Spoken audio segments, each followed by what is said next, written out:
클래식을 잘 모르는 사람이라도 한 번쯤 이름을 들어봤을 피아니스트가 있습니다. 임윤찬입니다. 2022년 미국에서 열린 세계적인 피아노 콩쿠르에서 당시 불과 18살이었던 한 한국인 피아니스트가 우승을 차지합니다. 그것도 대회 역사상 최연소 우승이었습니다. 그런데 임윤찬이 세계적으로 주목받은 이유는 단순히 어린 나이에 우승했기 때문만은 아닙니다. 그의 연주 영상은 전 세계로 퍼져나갔고 클래식을 잘 모르던 사람들까지 임윤찬이 연주를 찾아보기 시작했습니다. 도대체 사람들은 이 어린 피아니스트의 무엇에 그렇게 열광했던 걸까요? 오늘은 세계 클래식계를 놀라게 한 피아니스트 임윤찬의 이야기를 해보겠습니다.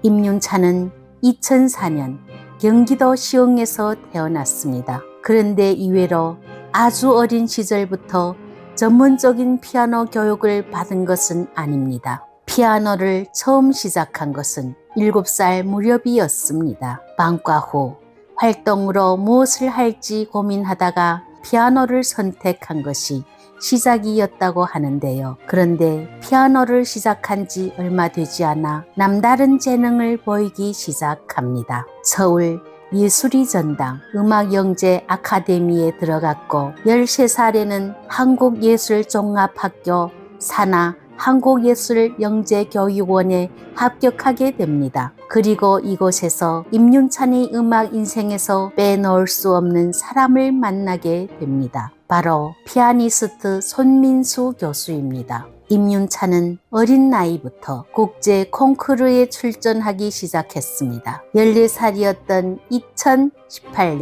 2018년에는 클리블랜드 국제 청소년 피아노 콩쿠르에서 2위를 차지했고 같은 해 쿠퍼 국제 콩쿠르에서도 3위와 정중상을 받았습니다. 그리고 15살이었던 2019년에는 윤희상 국제 음악 콩쿠르에서 우승합니다. 그것도 당시 대회 역사상 최연소 우승이었습니다.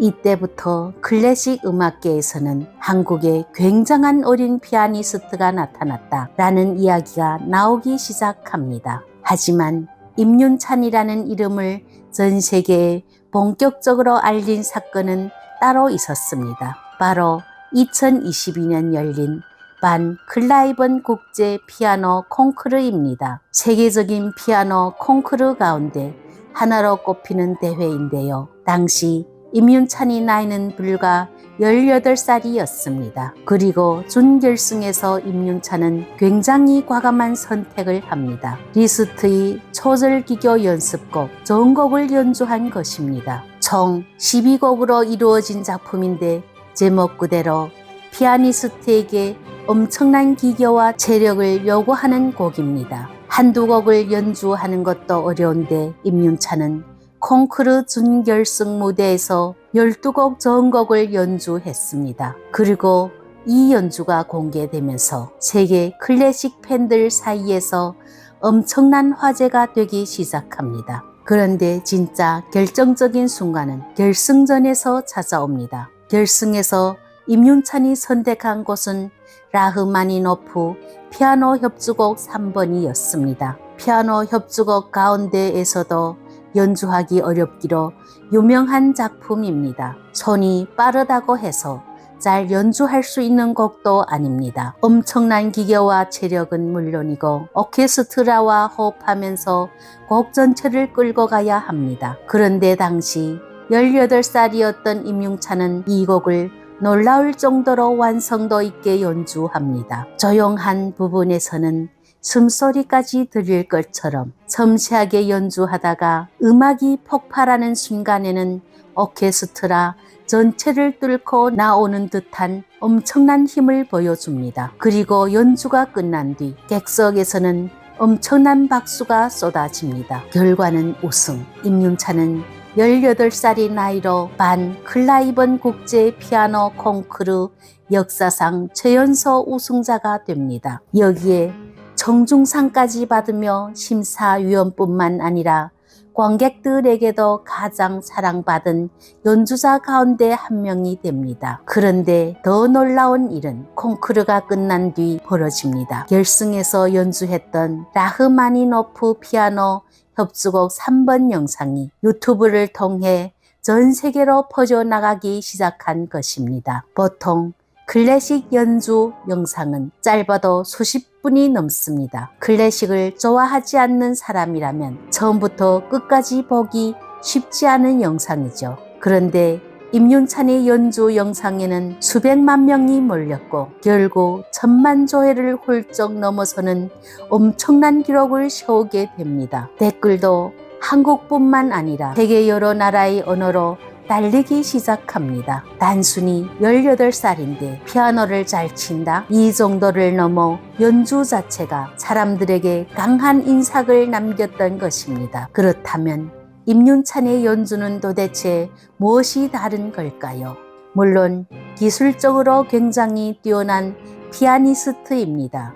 하지만 사람들이 임윤찬을 이야기할 때 기술만 이야기하지는 않습니다.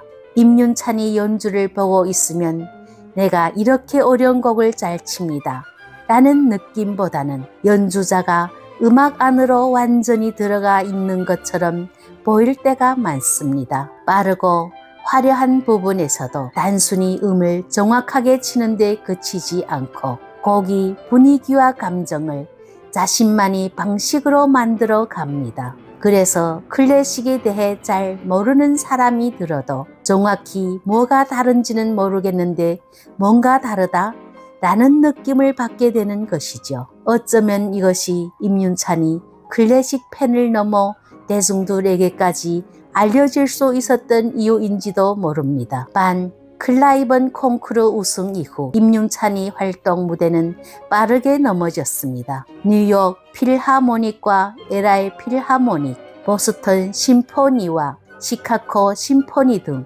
세계적인 오케스트라들과 함께 연주하기 시작했고 세계적인 클래식 음반사 데카 클래식스와도 계약하게 됩니다. 그리고 쇼팽 에튜드 전곡을 담은 음반을 발표하며 다시 한번 세계 클래식계의 주목을 받았습니다. 콩쿠르에서 반짝 등장한 천재가 아니라 이후에도 계속해서 자신만의 음악을 보여주고 있는 것입니다. 사실 어린 나이에 콩쿠르에서 우승한 천재 음악가는 이전에도 있었습니다. 그런데 임윤찬의 이야기가 더 흥미로운 이유는 18살에 세계적인 콩쿠르에서 우승했다는 것보다 그 이후의 모습 때문인지도 모릅니다. 세계적인 스타가 된 이후에도 더 유명해지는 것보다 음악을 더 깊이 이해하고 싶다는 모습을 보여주고 있기 때문입니다. 7살 무렵 방과후 활동으로 시작했던 피아노,